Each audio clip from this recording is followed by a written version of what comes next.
Dear friends, welcome to our channel. Let's make them easy. আলোচনা করতে যাচ্ছি Francis বেকনের বিখ্যাত একটা প্রোজ অফ লাভ নিয়ে। এর আগে আমরা একটু ফ্রান্সিস বেকন সম্পর্কে জেনে নিই। Francis Bacon master of aphorism and terseness, অর্থাৎ তার লেখাগুলো সবসময় কন্ট্রাক্টেড ফর্মে হয়। তার প্রোজগুলোতে বেশি লাইন থাকে না, অর্থাৎ এগুলো মডারেট লেন্থেরই হয়ে থাকে, কিন্তু খুবই থটফুল এবং চিন্তাবহুল হয়ে থাকে, গভীর ভাব প্রকাশ করে, মডারেট লেন্থের হয়। বিভিন্ন বিষয়ে সাজানো গোছানোভাবে ফোকাস করেন তিনি বিভিন্ন বিষয়ের উপরে, এবং অবাঞ্ছিত কথাগুলো উল্লেখ থাকে না। অফ লাভ প্রোজে তিনি মানবের প্রেম, তার প্রকারভেদ, তার প্রভাব এবং ফলাফল নিয়ে আলোচনা করেছেন। প্রেমকে তিনি একাধারে দুর্বলতা বলেও মনে করেছেন। এটা এক ধরনের দুর্বলতা, অর্থাৎ কারো প্রতি দুর্বল হওয়া, আকৃষ্ট হওয়া, মনের অজান্তে কাউকে ভালো লেগে যাওয়া, এটাকে এক ধরনের দুর্বলতা বলেছেন ফ্রান্সিস বেকন। কোনো কারণ ছাড়াই কাউকে মনে পড়া, কারো প্রতি দুর্বলতা ফিল করা, এটাই হচ্ছে ভালোবাসা। ফ্রান্সিস বেকন বলেন, প্রেম নিবেদনের জন্য মেয়েদের সামনে অনেক সময় ছেলেরা হাঁটু গেড়ে বসে, ফুল দেয়, প্রেম নিবেদন করে। এটা এক ধরনের দুর্বলতা, বোকামি এবং মর্যাদা হানিকর, যে একটা ছেলে একটা মেয়ের সামনে নিচু হয়ে বসে যাচ্ছে। এবং এই ধরনের দুর্বলতার ফলাফলই হচ্ছে প্রেম, যেটাকে ফ্রান্সিস বেকন অফ লাভ প্রোজে তুলে ধরেছেন। এবং যখন একজন মানুষ প্রেমে পড়ে, সে ফ্ল্যাটারার হয়ে যায়, তোষামোদকারীতে পরিণত হয়। তার মধ্যে কোনো জাজমেন্ট থাকে না, রিয়েলিটি সম্পর্কে তার কোনো ধারণা থাকে না। সে প্রিয়ার প্রশংসা করতে করতে পাগলের মতো হয়ে যায়, আবেগী হয়ে যায়, অতি সুন্দর বলে প্রিয়াকে, এবং অন্যান্য সকল মহিলার চেয়ে তাকে বেশি সুন্দর হয় মনে হয়। এটা হচ্ছে একটা ইমোশনাল সেন্টিমেন্ট, যেটা অফ লাভে ফ্রান্সিস বেকন তুলে ধরেছেন।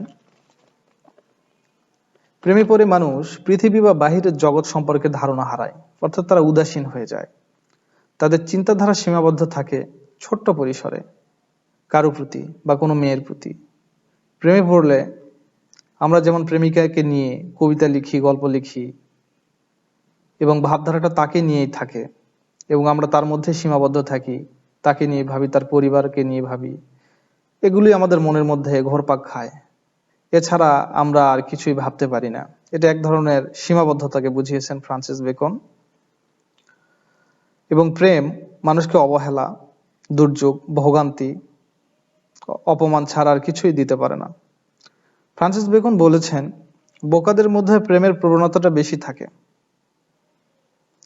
ভালোবাসা প্রকাশের অন্যতম মাধ্যম হলো স্টেজ। এখানে তিনি তুলে ধরেছেন যে ভালোবাসা প্রকাশের অন্যতম মাধ্যম হলো স্টেজ, কেননা স্টেজে যে ধরনের নাটক বা প্লে পারফর্ম হয়, এখানে নায়ক নায়িকার চরিত্রের মধ্যে দিয়ে প্রেমের বহিঃপ্রকাশ ঘটে বা প্রেমের ফোকাস হয় প্রেমের উপরে। সেখানে অনেক বাধা বিপত্তি থাকে, এবং শেষে দেখা যায় যে এই নাটকটা একটা কমিক সেন্সে বা মিলনের মধ্য দিয়ে এটা হ্যাপি এন্ডিং হচ্ছে বা শেষ হয়ে যাচ্ছে।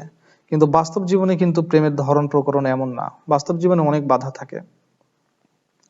স্টেজে দেখা যাচ্ছে প্রেমিক প্রেমিকার জন্য পাগল হয়ে যাচ্ছে, ঘর ছাড়ছে, নেশাগ্রস্ত হচ্ছে। আবার দেখা যাচ্ছে ধনী পরিবারের মেয়ে অথবা ছেলে নিচু পরিবারের ছেলে মেয়ের সঙ্গে অ্যাসোসিয়েশন করছে, তাদের মধ্যে একটা প্রেম হচ্ছে, আলটিমেটলি তারা বিবাহ বন্ধনে আবদ্ধ হচ্ছে।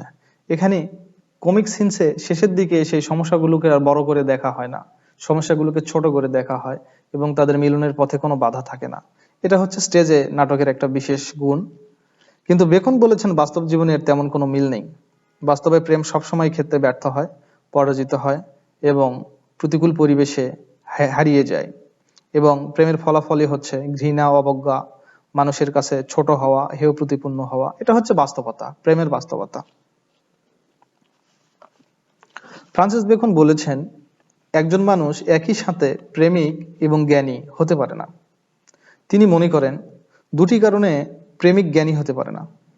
প্রথমত, প্রেমিক অতিমাত্রায় প্রিয়ার প্রশংসা করতে থাকে এবং প্রিয়ার দাসে পরিণত হয়, এবং তার কথার অবাধ্য হতে পারে না, তাকে ছাড়া ভাবতে পারে না, সকল প্রতিকূলতা বাধা তুচ্ছ করে সে প্রিয়াকে নিয়ে সুখী হতে চায়, বা ওই প্রেমিকাকে নিয়ে, বিলাপকে নিয়েই সুখী হতে চায়।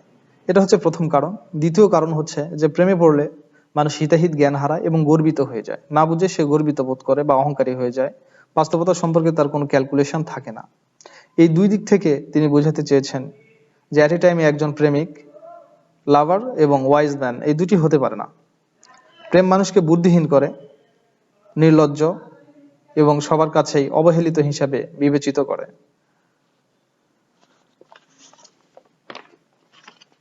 প্রেমের প্রকারভেদ সম্পর্কে ফ্রান্সিস বেকন বলেছেন, তিনি 3 প্রকারের প্রেমের কথা উল্লেখ করেছেন।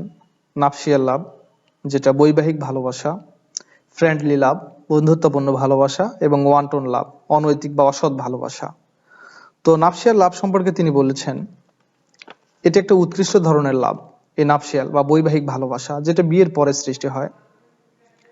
বৈবাহিক ভালোবাসা বা নাফসিয়াল লাভ মানুষকে সুখী করে এবং সুন্দর জীবন উপহার দেয়, এবং পারিবারিক বন্ধনে আবদ্ধ হওয়ার পর তাদের সন্তান হয়, সন্তান জন্মদান করে, লালন পালন করে, এবং এক পর্যায়ে দেখা যাচ্ছে এই বৈবাহিক ভালোবাসাটা পরের জেনারেশনেও লিড করে, অর্থাৎ পরের প্রজন্মগুলিতেও তাদের অস্তিত্ব খুঁজে পাওয়া যায়।